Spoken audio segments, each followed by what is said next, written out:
যে মেয়ের সাথে যে ঘটনাটা যে কার কাছ থেকে টাকা আনছিলেন?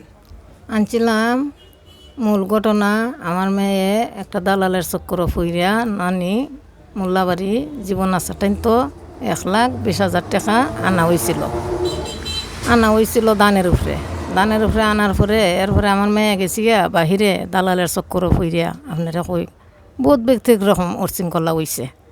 ওর পরে যখন আমার মেয়ে অঙ্ক টাকা পয়সা দিতে পারতেছে না তখন সময় ইলা বাড়ির মেজাই আমকি দুমকি এরা খুব জঘন্য মানুষ। নাম বলেন ওনার। ওনা জীবন নাচা জঘন্য মানুষ আইয়া অন্যায় অত্যাচার কই দিয়া আপনারা কই আমি ডরে অনেক টাকা দিছি বন্ধু কোয়া জাগা জমিন বেচছ অনেক টাকা দিছি আমি। আমার বলতে অঙ্কা কিচ্ছু নাই। কত টাকা দিয়েছেন অনুমান নিশ্চয় কোবা 20-30 লাখ টাকা দেওয়া হয়েছে পড়ায় সর্বপ্রথম থেকে। আপনি আনলেন 1,20,000 টাকা, আপনার মেয়ে আনলো, আপনি 20-30 লাখ টাকা এত টাকা দিলেন কিনলে? আমি মনে করো নিজেও দিছি, ব্যাংক স্যাংক থেকে তুলিয়া, তাইর ব্যাংক স্যাংক থেকেও তুলিয়া দিছে, আমি কিস্তি চালাইছি, অন্যর ব্যাংক স্যাংক থেকে আইনাও আমার গ্রামের পাশে যারা আছে এরা টাইম তো আইনা আমি কিস্তি মিস্তির উপরে মনে করুন আমি অনেক টাকা সুদ দিবার নিয়েও ফইরা গেছি।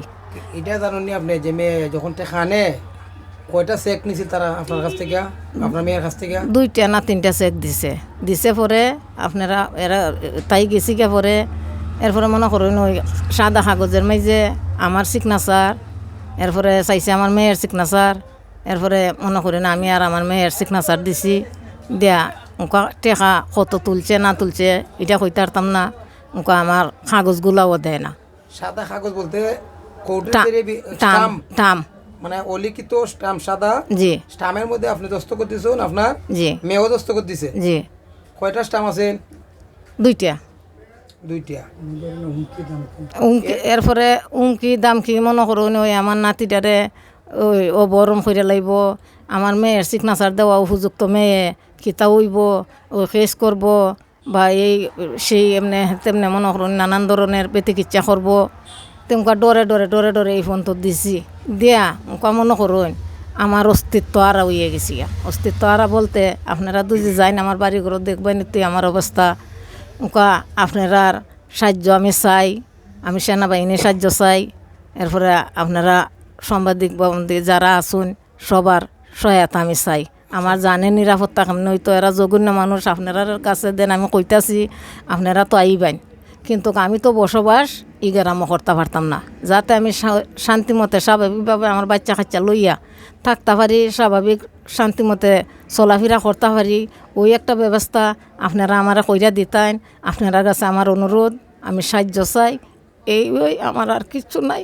আপনি প্রশাসনের কাছে চাইতেছেন? প্রশাসনের কাছে, সেনাবাহিনীর কাছে আমি চাইতেছি আপনারা আমার সহায়তা করুন, আপনারা আমার সাহায্য করুন।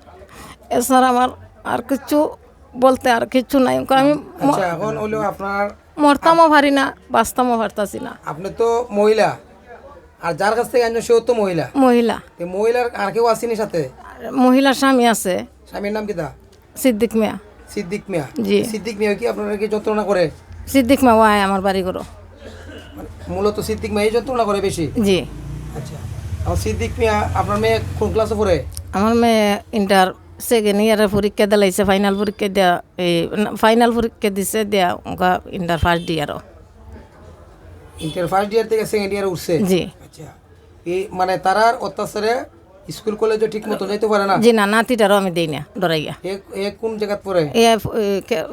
প্রাইমারি স্কুলে পড়তো, 4 month তো পড়াই গিয়া ডরাই গিয়া আমি গরবন্দি হইয়া তো রাখছি।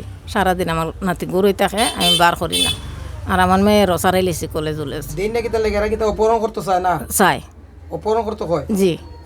আপনার এই বিষয়ে আপনার যে এলাকার মানুষ আছে, জি, মই মুরব্বী আছে না, গ্রাম যেহেতু আপনি বান্ধে আছেন, জি, মই মুরব্বীরে কি জানাইছেন যে আমার মেয়ে 1,20,000 টাকা আনছিল, এরারে মানে সুদ দিতে দিতে আমার বাড়িঘর মানে ছন্নভিন্ন হয়ে গেছে, এটা কি জানাইছেন? এটা জানাইছি স্যার, এরা কেউ যাইতে রাজি হয় না ডরাইয়া।